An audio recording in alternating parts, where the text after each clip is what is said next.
We continue with the 16th chapter of the book of Divrei Haymim Bet. We are in the story of the life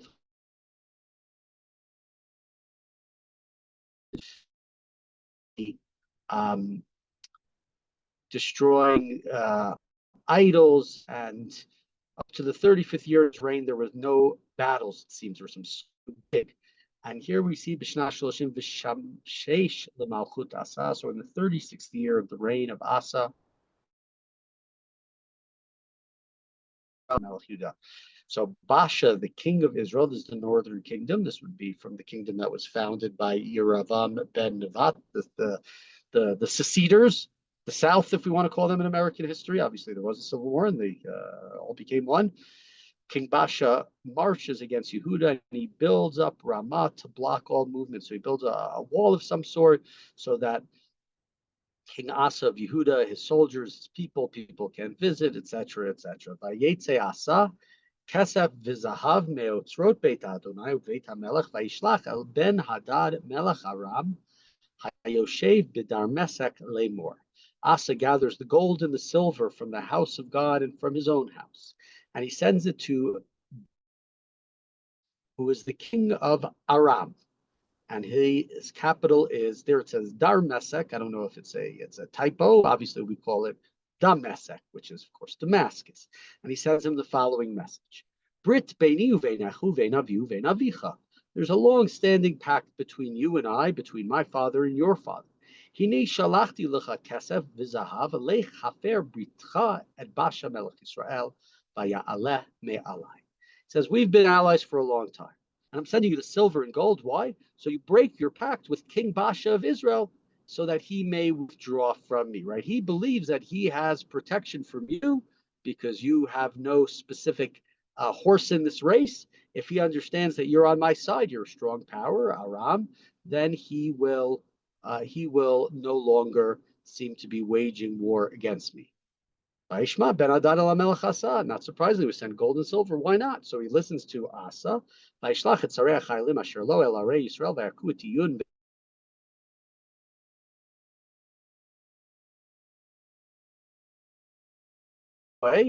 he sent his army.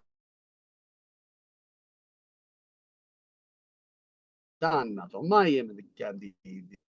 some of the garrison towns of Naphtali, some of the border towns. And when Basha heard about it, he stopped building up Ramah, stopped his work to it. He wasn't boxing in the kingdom of Judah. He wasn't building a way for him to easily attack them. He wasn't building a separation so nobody could go from here or there. So he was successful in the sense that he stopped what he wanted to stop. Asa did. He stopped the blockade by Basha, the king of Israel. Okay. Which so far sounds good. Doesn't sound anything strange to us. But we do not live in the biblical period with prophets. Pasuk Zayin, Va'etahi bach Hanani haroeh el Asa melech Yehuda vayomer elav bihisha encha al melech Aram velo nishanta al Adonai Elohecha al kain nimlat chel melech Aram miyadecha. So Hanani, the seer, the one who sees the visions of God, came to King Asa, and he said to him, because you relied upon the king of Aram and you didn't rely upon the God, the king of Israel, therefore Aram has slipped out of your hands, meaning you could have defeated Aram. And he says, Halo hakushim v'halubim hayu l'chayil larov larechel prashim larbeimot uvihisha encha al Adonai nitnam biyadecha. What happened earlier, we're told the Cushites, the Libyans were a mighty army with chariots and horsemen in great numbers. We read about it, I believe, 2 chapters ago. And yet in that battle, you relied upon God, and God delivered them to you. So why here did you not turn to God? And we come back to, again, one of the things that's been said in the previous chapters, the question of who is being Doresh et Hashem. who is inquiring of God as opposed to inquiring of idols, or here inquiring of a different world power to defend you, right? In the past, Asa was Doreshet Hashem. He inquired of God, what should I do? Yeah, we talked about that. Rechavam did not do that. His Rechavam being Asa's grandfather, if I'm correct, right? Rechavam, what happened with him is he was ready to go to war, and a prophet came to him and said, "Don't go wage war. This is not a secession. There's not going to be a civil. This is a secession. It should stand. There's not going to be a civil war, and therefore don't go wage war against the northern kingdom." But the prophet had to come. So here we see the same thing. You are not relying upon God. You are not being. You are relying upon. Seen it before, but this is something that becomes historically after this generally, but we've seen it before, times of like King Hizkiyahu and later times where kings like, where especially in the book of Yeshaya would say, in some of the minor prophets, Yeshaya is telling the people, do not rely upon this power and that power to save you from Aram. Do not rely upon them to save you from Ashur. You have to rely upon God. That is who you have to rely upon, which today the world runs a little bit differently. We rely upon God. We try to do our mitzvah. We try to act properly according to the Judaic norms and demands. But at the same time, right, in all due respect to the Haredim, we have an IDF. We have an army that has to defend us. We can't just say we rely upon God, that God will save us from enemies all around. We need to be active in doing so. So here, that was a here, it's not that they didn't have an army, but to go and get was seen as putting your trust not in God, but putting your trust in other people and other humans. And the place where we really read about it at length, that was Chizkiyahu, when he invited, or he didn't invite, these Babylonians came to visit him from very, very far away, and he was showing them everything that he had, showing them how important it was, showing them all the wealth. And the prophet Yeshaya comes in and was very, very upset. What are you showing these guys everything? What are you showing? It's like it's your wealth. You want to have a treaty with them because they are aligning with you, because they're opposed to the great world power, the Assyrians. This is not the way to act. You need to be with God. That's who you have to rely upon as a Jew. And that's what here, it's easy for the prophet to turn to, because it's a battle himself that was fought, that was waged by Asa himself, that he was victorious. And he continues. Continue in verse 9. Ki Adonai einav mishotetot b'chol haaretz l'tchazek im levavam shalem elav niskalta al zot ki ma'ata yesh imcha milchamot. Said God's eyes range over the entire earth. I always question whether Tolkien took stuff from the Bible. This idea of God's eye looking everywhere. This is mentioned here. It's mentioned in other places. I'm sure it's mentioned in other stories, ancient stories, mythic stories. So God's eye is everywhere, and God supports those who are with him everywhere. And you were foolish. You are a niskalta. You acted foolishly. And therefore, what's going to happen? The time of peace is going to come to an end. We have a little bit of a surprising response from Asa. Vayichas Asa el haroeh vayineu beit hamapechet ki b'za'af imo al zot vayiratzeit Asa min ha'am b'etahim. Asa was upset. He was angry at this prophet, at Hanani, and he put him in jail. He imprisoned him. And Asa inflicted cruelties at some of the people at this time. We see Asa gets angry. This is a sad ending to a wonderful life up to this point of Asa and to his religious reforms. We can see more about Asa, or the other things about Asa are in the books of the Chronicles of the Kings of Judah and Israel, which is an interesting thing, because so often we think of this book of Chronicles as those books. In the book of Melachim, over and over again, we see this king is discussed, this thing is discussed. You want to know more about him? Look in the book of the Chronicles of the Kings of Yehuda, the Chronicles of the Kings of Yisrael. And people oftentimes think that Divrei Haymim is that book. Here it's obvious that Divrei Haymim is not that book. There are other chronicles which talk more about the time of Asa and his deeds, and maybe more of a detailed history, reigned for many, many years, reigned for decades. There's more than 3 or 4 chapters, but we do not know, of course, where that is.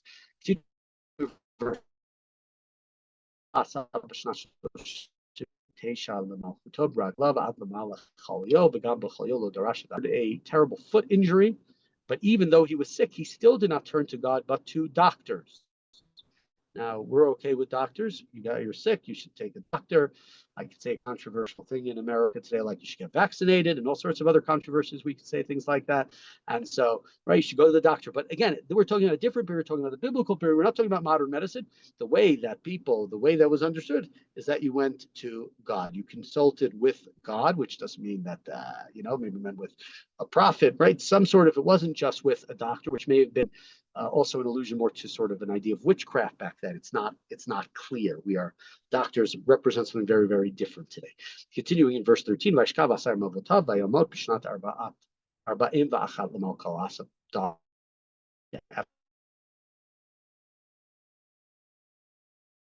year reign. He had a very long reign. Most of it made obviously some errors, some mistakes at the end of his life. But who doesn't make mistakes? Bekfuruhu bekfurotav asher karalo be'ir David vashkivuhu b'mishkav asher malei b'shmonaim b'samim rukachim b'markachot ma'asev v'shfulas reifa gdola alamot. He was buried in the grave that he made for himself in the city of David. He was laid in the resting place, which was filled with spices of all kind, expertly blended, and a very great fire was made in his order, in his honor, this great fire to him. So here we have the last chapter of the life of Asa, right? Blockade of Basha, rebuke from Hanani Haroeh, and Asa's sort of reaction to it. So let's, as we've been talking about the account that we have in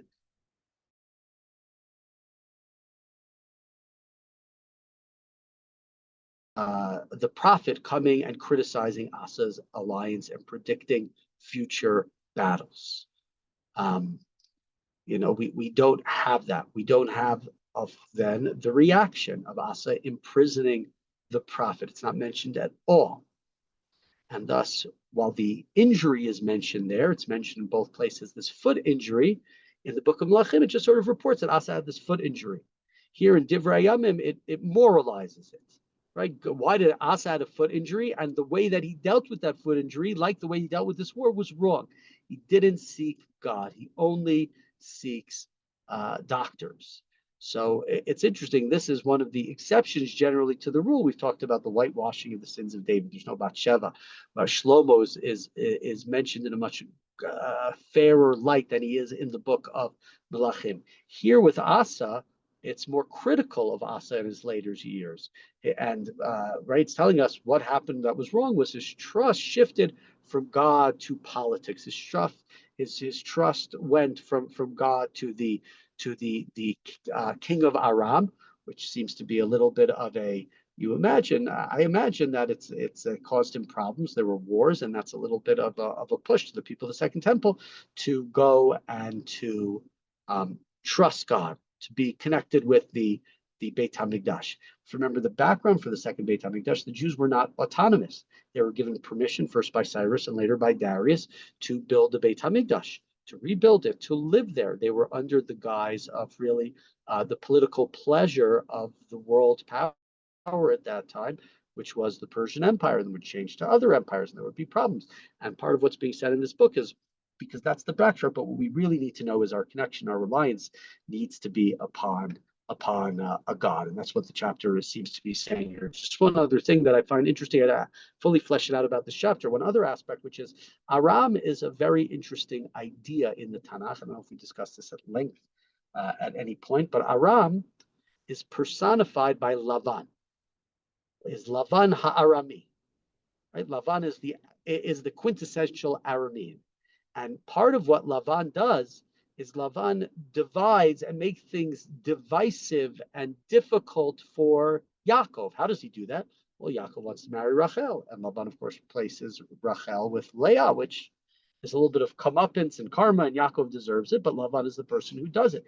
And Lavan causes a lot of tension as a result of that. If Yaakov only had the one wife, maybe he wouldn't have had the 12 children, but he wouldn't have had a divided house. He wouldn't have had Leah and Rachel and their problems, and he wouldn't have had the other wives, and he wouldn't have presumably then had the favorite son of Yosef and the problems between Yosef and his brother.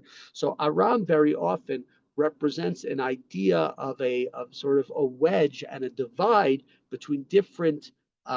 It represents other things at times, but one of the things it represents is it represents this wedge in between different tribes. And so Aram is coming here, and the Davidic dynasty, Yehuda, descendants of Leah, are relying upon Aram, are relying upon, we could say, Lavan in their fight, in their dispute with the children of Rachel, the kingdom of Ephraim, which is the northern kingdom. Of course, there are other tribes there that are from the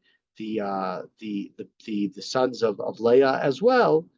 But that is sort of an interesting sort of, at least to me, idea to relate to this chapter. Just generally, when we see Aram in the Tanakh, it's always good to in some way connect it and think about it through the prism of Lavan Ha'arami and what he represents in terms of trickery, in terms of dividing the family, in terms of his sort of his influence upon the family, etc., etc.